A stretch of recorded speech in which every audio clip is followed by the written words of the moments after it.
Most people are completely glued to the stock market right now. They're watching the daily ticker, thinking that's the whole story. But what if I told you the real threat, the one that could fundamentally wipe out your wealth and your job, is hiding in a place almost no one is talking about?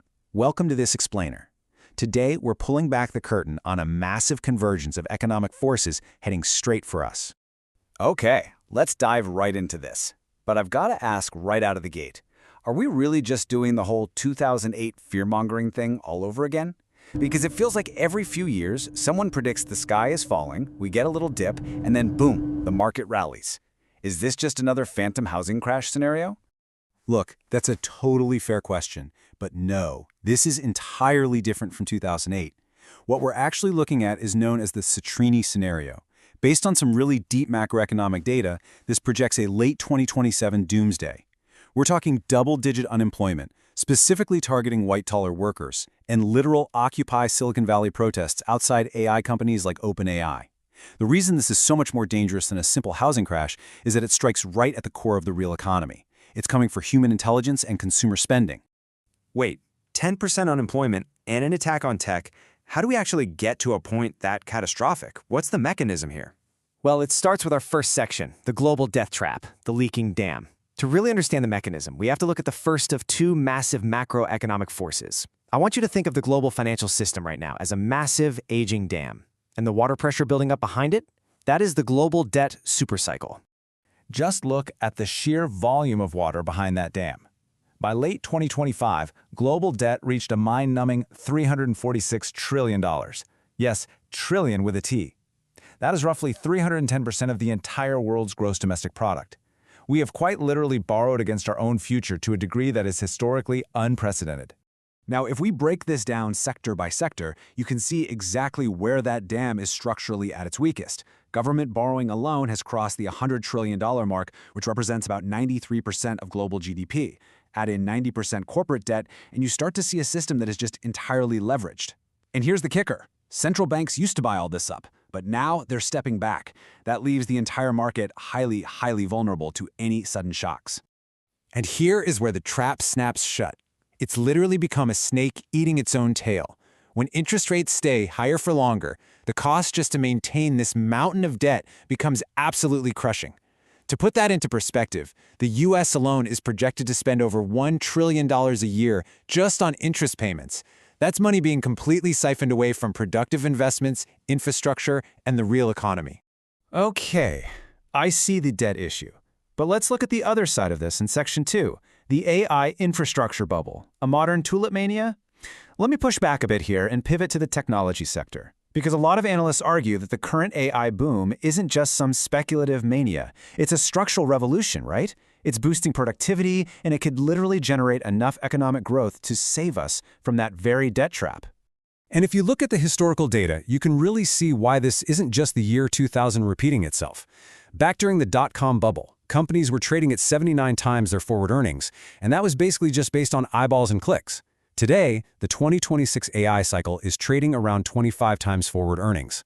The companies leading this charge, the Magnificent Seven, are highly profitable. They are making real, tangible money. Okay, they're profitable right now. Yes. But look at the capital expenditures, the CapEx. They are committing to moving forward. Hyperscalers are projected to spend $4.1 trillion. On top of that, there's an estimated $1.5 trillion in data center debt just building up.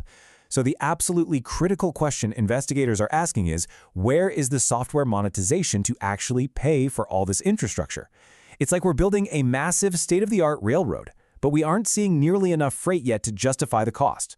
Which leads us to the terrifying reality of the first-order spiral. To justify these massive trillion-dollar AI investments, companies are using the tech to automate and lay off their white-collar workers. But here is the brutal paradox. Those same white-collar workers are the consumers. If they lose their jobs, consumer spending plummets. Demand drops, companies panic, they invest in even more AI to cut costs further, and then they lay off more people. It's a devastating downward spiral. Which brings us to Section 3, the 2027 convergence, the maturity wall. So we have a heavily indebted global economy and an AI tech sector betting trillions on a technology that might actually cannibalize its own consumer base. What exactly happens when these two massive macroeconomic forces finally collide? While they don't just collide randomly, they are on a perfectly synchronized timeline. Tracking this forward, in 2025 and 2026, that AI monetization gap really widens. But 2027? That is the trigger. That is exactly when 38% of all outstanding corporate debt matures. By 2028, a staggering $2.98 trillion maturity wall hits. Companies are going to be forced to refinance their old, cheap debt at today's much higher interest rates at the exact moment the AI bubble faces its toughest reality check. And that creates a feedback loop with absolutely no break. Software companies that are struggling to monetize AI start defaulting on private credit loans. Then those white-collar workers, who are now out of a job due to AI, can't pay their mortgages, which triggers a highly specialized housing crisis.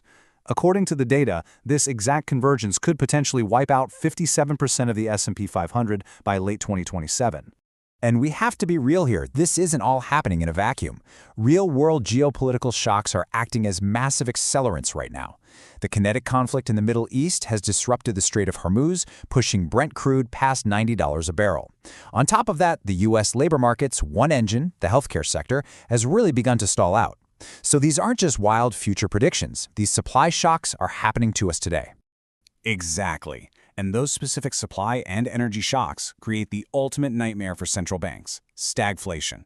For the average person, this is basically the brutal combination of everything costing more while your job security completely vanishes. And the Federal Reserve? They get completely trapped. They want to cut interest rates to save the jobs market and help those companies refinance that massive maturity wall. But if they do, oil prices and inflation will absolutely skyrocket. Leading us straight into part 4, the global reset strategy, surviving the new era. So if the Fed is paralyzed, debt is maturing, and AI is displacing the consumer, what is the ultimate endgame here? Is there literally any financial policy tool left that authorities can use to fix a crisis that's so deeply rooted in the real economy?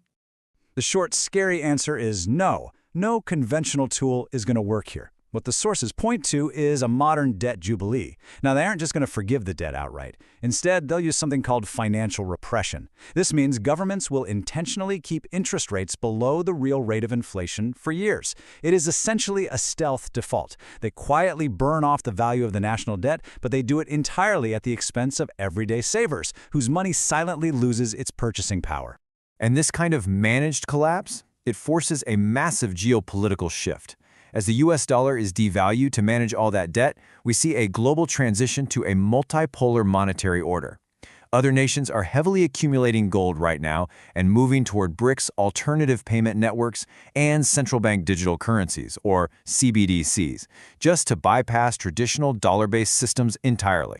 Wow, so looking at these reset scenarios, it's bleak. Financial oppression just burns the savers. A CBDC reset gives central banks direct, programmable control over retail accounts to manage demand instantly, or the IMF steps in to boost global liquidity, which just further weakens the dollar.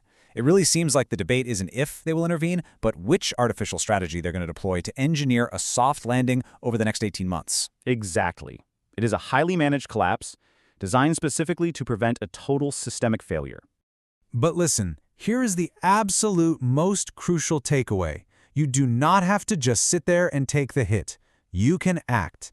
The data offers concrete defensive strategies you can take right now to protect yourself.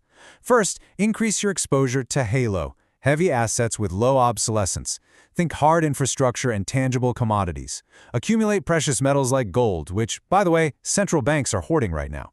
Diversify outside of just one currency. And most importantly, pivot your skills. If AI is automating cognitive white-collar tasks, confidently move your expertise into areas that require high physical friction or complex human strategy. The clock is definitely ticking toward this 2027 convergence, and the signals are hiding right in plain sight for anyone willing to look past the daily stock ticker. But we want to turn it over to you. Looking at this AI bubble and this absolutely massive debt wall, do you think the government will step in and bail us out again like they did in 2008? Or are we truly on our own this time? Let us know what you think down in the comments below, and we'll see you in the next explainer.